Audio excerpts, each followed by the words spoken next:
Hello and welcome back to Lowborn, and we're in a battle against a Sturgian vassal. Now, obviously, one of the most problematic things that we're going to have to deal with the Sturgians is indeed their horse skirmishers themselves. And yeah, you can see these guys are, well, they're very prevalent. I have no idea why, actually. It feels to me like the Sturgians have, well, we do know that they've received a bit of an update maybe in the last year or so, and I think they've actually changed rather dramatically when it comes to their composition, because it used to be that they'd just have like a bunch of, you know, Sturgian Druznik guys, you know, the regular heavy cavalry, you know, we'd really just normally see that. That's it. That's all we'd see.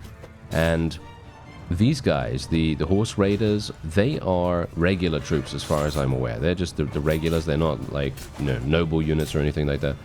And I think that has dramatically changed how they actually act in battles. I mean, look at how many they actually have on the field. I have no idea. I can't actually check that, you know, specifically right now. But they are positively chock-a-block full of these guys. And it's actually hilarious how insane it really is to literally go into a battle, just a regular battle against a regular vassal, and they have, well, basically I would say probably what, 50% of their forces are these horse skirmishers. And well, no offense, but I'm not a big I'm not a big fan.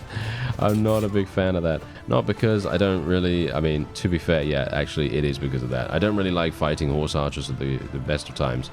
But I guess it's actually a little bit better to fight these guys than it is to fight horse archers. I'm not looking forward to fighting the Khuzait, because they are going to be oh dearie me, they're going to be having so many horse archers, it's not even going to be funny.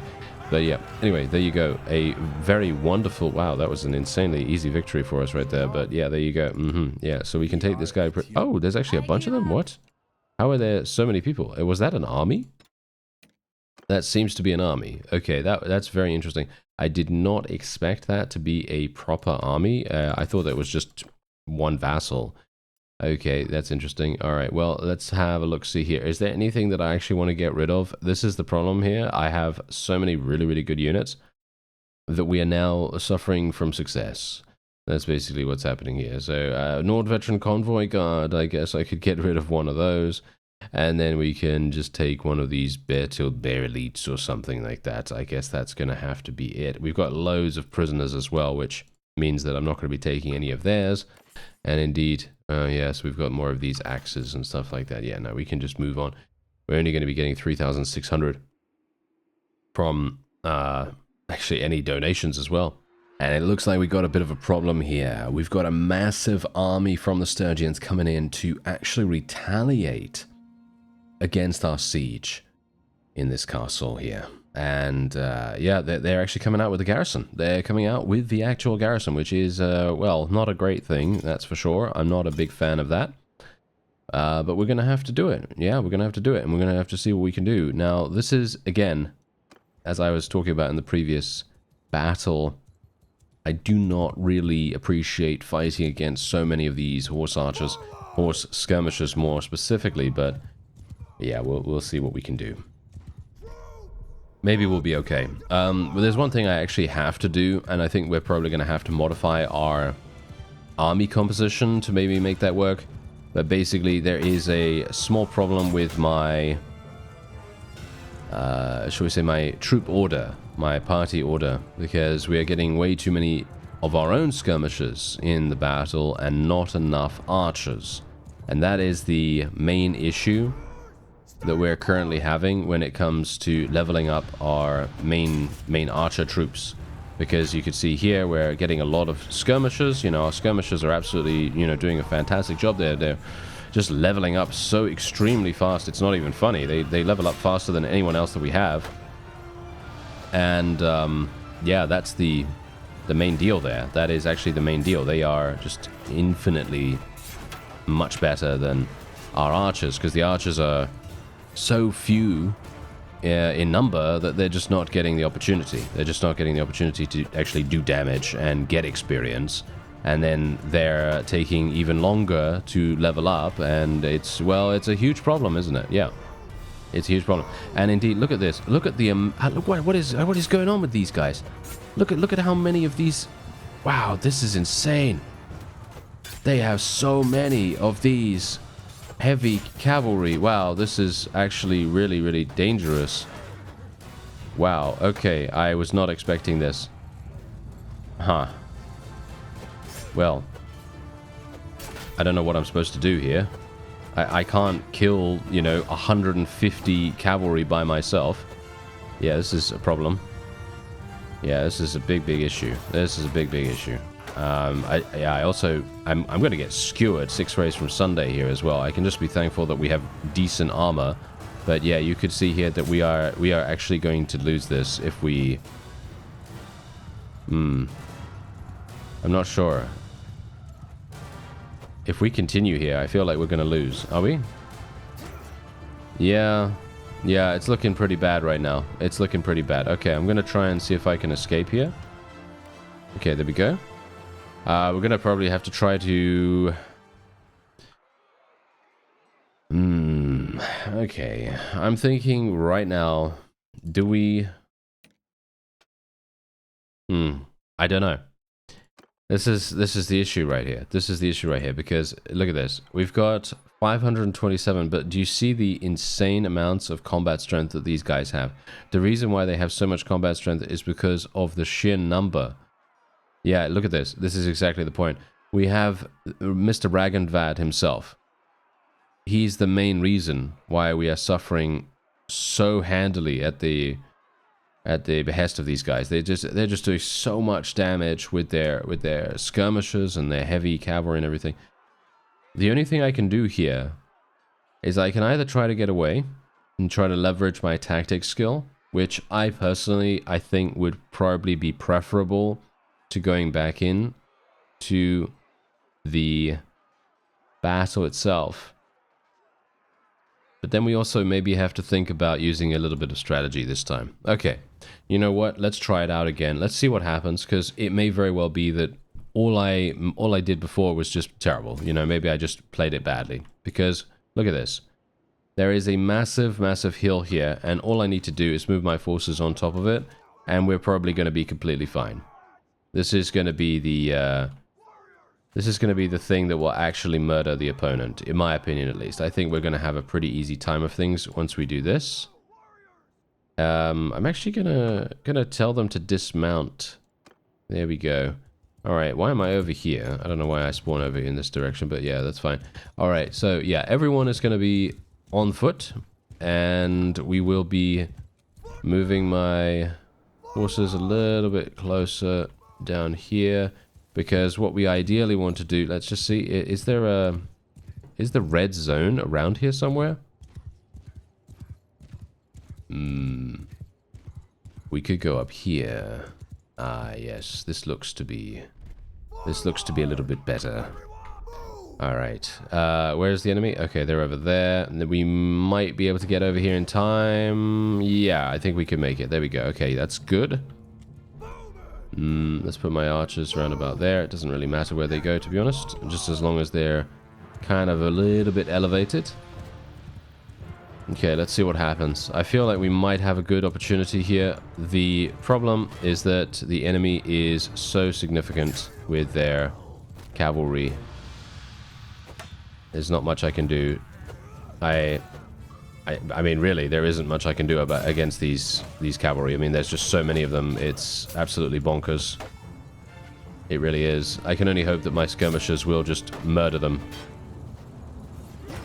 Are they actually murdering them? Yeah, there we go, there we go. Okay, good. Yes, this is what we want. Let's try and do some damage to the enemy archers as well, because we can. You know, this is where we're going to be doing the most DPS. You know, that's the thing that we are really going to want to try to prioritize. Unfortunately, maybe it's not good enough. You see, maybe it's not good enough for us. I'm just gonna try and inflict as much damage as I can.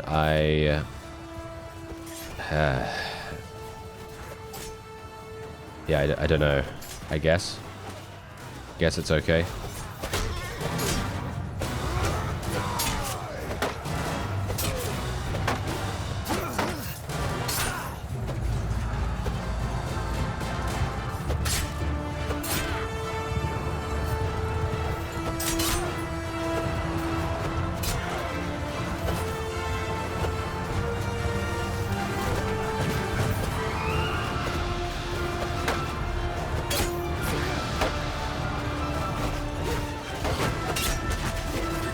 Okay, this is going a lot better. As you can see, we've actually eliminated 127 of the enemy's troops already, which is absolutely fantastic. Now, the thing is, should I retreat again?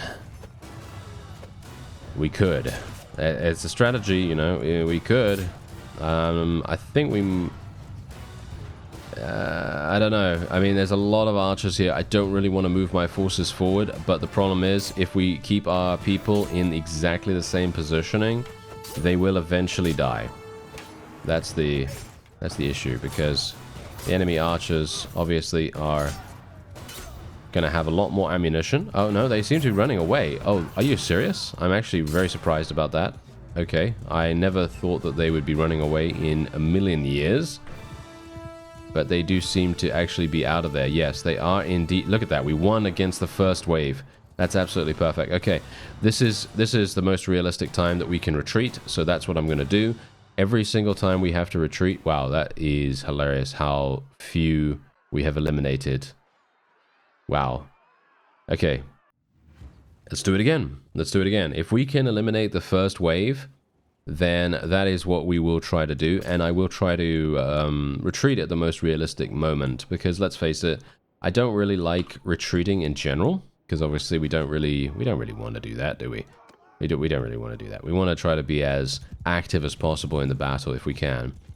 But the thing is, if we do have to retreat, I will try to retreat at the most realistic moment, so that we are not just magically teleporting ourselves out of the conflict. But as long as we don't have any enemies nearby to us, we should be completely fine, and that's how things are going to go. So let's see how this works.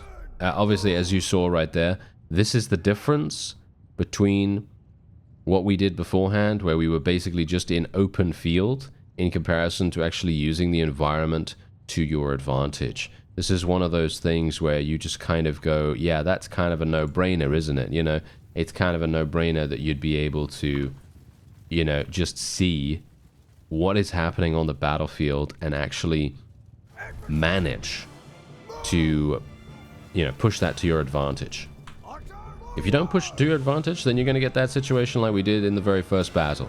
And that shouldn't have happened, you know? That is one of the things that should never have happened. We should have been able to completely 100% destroy the opponent.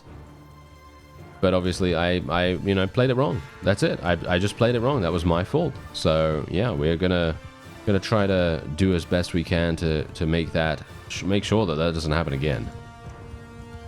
Nice. Okay, there's a good little bit of damage right there. I'm gonna just try to absorb as much damage as I can right now, and we're just gonna try to block and dodge, and you know, the 5Ds. Yeah, yes, the 5Ds. That is what we will do.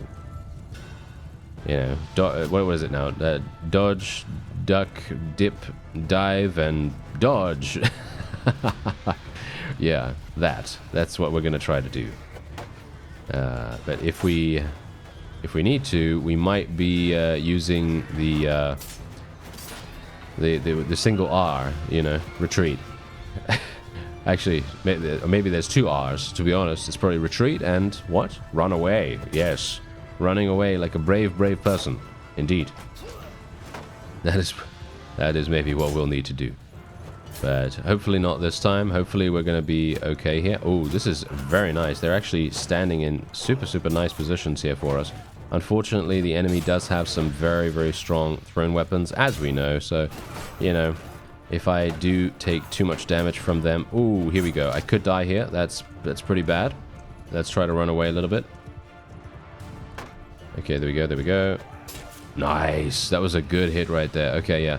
Basically, all we want to do is we just want to try to separate the enemy from their cavalry as much as possible. That's pretty much what I've been attempting to do this entire time. And it does seem to be working a little bit. You could see that the archers are significantly far away, and our skirmishers are just having a great time. This is exactly the reason why I went with skirmishers as my house guards, because I don't know whether you know this, but skirmishers are, I think, probably one of the only units in the entire game that have a, well, shall we say, a higher percentage kill rate to higher tier units than themselves. You see, that's that was the primary reason that I was going for thrown weapons for my house guards, because without these thrown weapons, we would be, well, we'd have some harsh problems. We'd have some harsh problems because we'd only have archers, right? We'd only have archers, and archers are fine, obviously, and especially considering they do have much better bows now. But when you're a very, very low level, you know, character, a thrown weapon is going to do so much more damage than a bow, because a bow just doesn't have enough accuracy to be as effective or efficient as a thrown weapon. A thrown weapon can be thrown by anyone, and if it has enough base value damage, it will kill. That's it. It will kill, or it will do a lot of damage at the very least. You know, most of the time, if you have, I don't know, let's say at least 50 thrown weapon skill, you'll probably be able to kill pretty much any unit, unless it's a super high protection. And if you have like a javelin, or well, not a javelin, but a harpoon or a Jareed or something along those lines, then you're going to be completely and utterly fine. That's what I've found out multiple times in the past when I've actually created created character builds and stuff like that. It's always been about thrown weapons. When it comes to a low level, you know, a low level unit is always going to have a massive advantage when using a thrown weapon against a higher tier unit. And I'm not talking about the fact that the higher tier unit has a thrown weapon or not, because obviously thrown weapons in general are always very, very strong no matter who uses them, and especially considering a higher tier unit, if they have, you know, let's just say that you actually have a very advanced character and the guy has, you know, 275 in thrown weapon skill. If you have 275 in thrown weapon skill, then you are literally just you're almost throwing tactical nukes at that point, because you're just literally doing so much damage. You know, I've had thrown weapons do almost 1,000 damage, and obviously you don't need that. You know, that's exactly what I'm talking about. You don't need 1,000 damage. That's just overkill. But the point still stands. You know, if someone with 275 is going to be able to do huge damage like that. But then if you have 50, on the flip side, you don't need that. You know, you'll literally do 100 damage. You know, do 100 damage, 150 damage or something like that, and you just kill the opponent instantaneously. And that's the deal there. That really is the deal. Okay, so now that we've pushed them, I feel like maybe what we want to do is, well, I'd like to charge in, ideally, but I'm not sure whether that is going to be a victory for us. I think it might be, but we might also want to retreat. I mean, we've got shields for a reason, right? It does seem as though that we are going to be completely fine here. This is also another reason why I decided to go for two-handed with our skirmishers, because apart from the fact that it does allow them to free up an equipment slot and allows them to use more thrown weapons, it also allows them to cleave through enemy units really, really nice and easily, and that's the reason why we also have those, you know, because while I would like to, for example, say that I'd like to give them shields, you know, because I wanted to actually, you know, give them shields to a certain degree, but shields are just not going to be enough. Shields are just not going to be enough offense.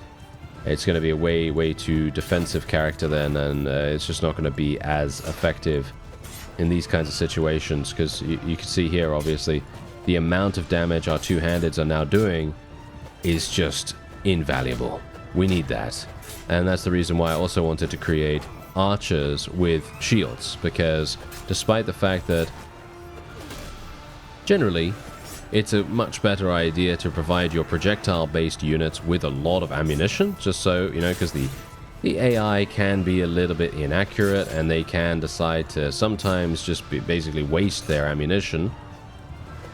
But most of the time, you know, I'm going to try to, shall we say, create a solid infantry unit. And the addition of any kind of ranged weapon, that's usually a supplementary way of them dealing damage. So for example, you know, if they have thrown weapons, I don't primarily think that they're going to use them that much. And if they do use them, then they're going to be, well, I mean, they're going to be out of them in literally, what, 8 uses or something like that. They're not going to use them that often, right?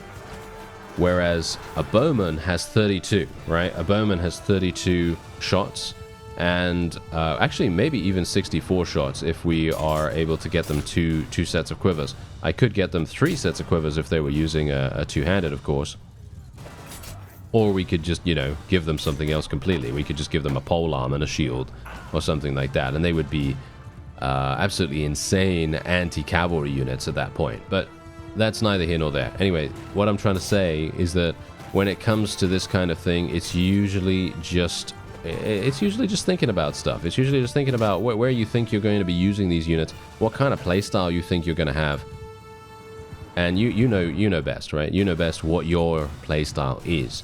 Mine specifically is usually just going to be trying to leverage as much range damage as possible from the very beginning, and then just utilizing that to push your advantage, or should I say push our advantage as much as possible, and then hopefully achieve victory from that. I try to get as many kills as possible in a short period of time, because that is the morale shock, right? That's going to create a morale shock of the opponent's army, and that's generally what I like to do that. I like to do that. That's my favorite thing to do.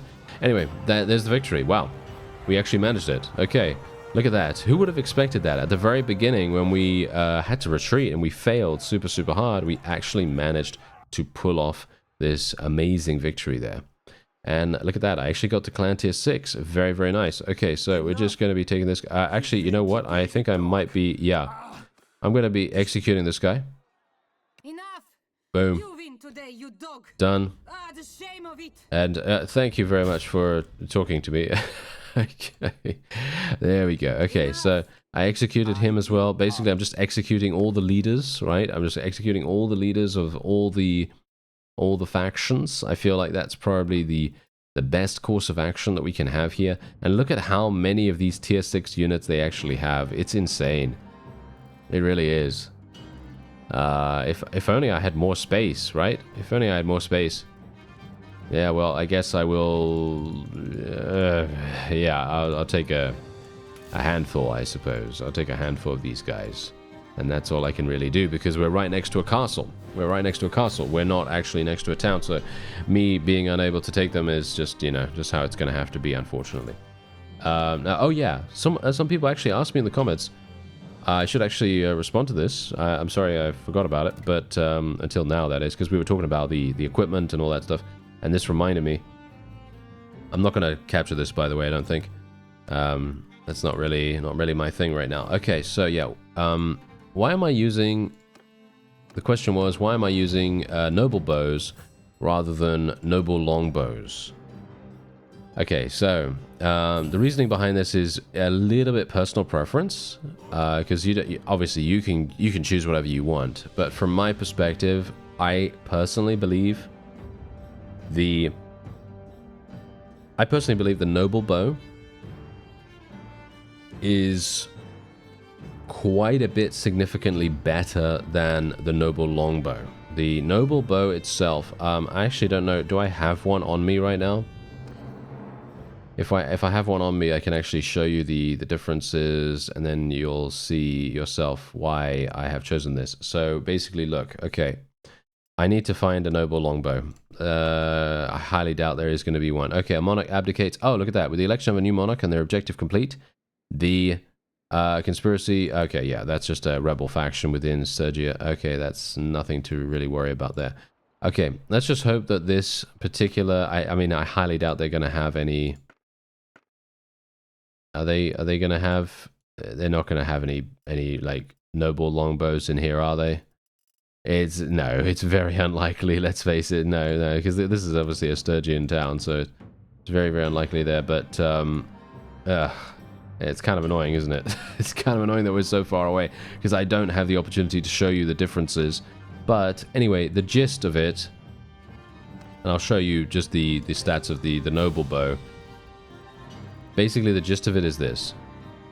I personally like the speed increase the longbow is a little bit, in my opinion at least, a little bit too slow for my liking. I personally prefer it to be a bit snappier, because I don't know whether you've used it in the past. If for your own character, if you've used it in the past, then you kind of know how it feels. And while the AI doesn't have any feeling, quote unquote, when it comes to using a weapon, I personally prefer them to use something that is going to be a bit more responsive, because the AI themselves, they're kind of slow, you know, they're a little bit slow sometimes. So generally, I prefer them to use something that is going to provide them with as much of a speed benefit as possible. So there's that. Obviously, you've got to also consider the fact that the noble bow is going to utilize ammunition much faster. So you have to be a little bit aware of that. They're going to use ammunition much quicker. So that's obviously a bit of a problem in itself. Anyway, apart from that, the noble bow actually, as far as I'm aware, has a higher missile speed. I could be wrong, but because it's been a very long time since I've actually... Oh no, did it really crash? Alright, so they basically decided to run away here. I went over to Revel and I was actually besieging it, and I was like, okay, you know what? I'm gonna just get the, get the siege up and running, and then I'm gonna go into the siege, and then I'll, come back to you. But these guys came in, and well, basically it was the same kind of situation, right? It was the same kind of situation that we had previously, where we were having a garrison sally out, and I was like, okay, you know what? We've seen this, we've seen this kind of situation before, so I didn't really want to show it again. But yeah, they basically just ended up running away eventually, because that's what they tend to do after they tend to get themselves absolutely murdered. So yeah, anyway, there you go. We have now taken Revel, which is definitely not something I'm going to take. I'm not going to take that, thank you very much. But yeah, anyway, there you go. Hopefully, maybe we can actually find a noble longbow. I highly doubt we'll find one around here, because as I said, this is... Oh, actually, they do have some bows. They don't have anything super amazing though, so yeah, not going to do that. But yeah, we are just going to sell some of our stuff. As you can see, only 578,000 here. Kind of a bit strange. All right, kind of a bit strange, but yeah, okay. So this is what's currently happening right now with the Sturgians. Technically, I would be able to take Ustakol Castle as well, but the question is, am I going to be able to? And am I going to be able to? That's the question. I don't know. We could technically go for some more trade skill here. I don't really care about trade skill, to be honest. So I'm thinking we'll probably just go for some more mariner skill. Like I said before, I do think mariner skill is extremely, extremely good. There is a perk down here, Shattering Blow. One of the best perks, in my opinion, in the game, which is actually hilarious because it's got a 50%, a literal 50% armor penetration, which, oh wow, they actually made peace with us. What? I didn't agree to that. I didn't agree to that. It must be it must be like a war exhaustion thing, I assume, because we do have the diplomacy mod installed as well, and I assumed that there was some kind of war exhaustion. Yeah, I assumed that there was war exhaustion going on there. Let's just have a look. It doesn't actually show us the war exhaustion when we have made peace. Okay, that makes sense.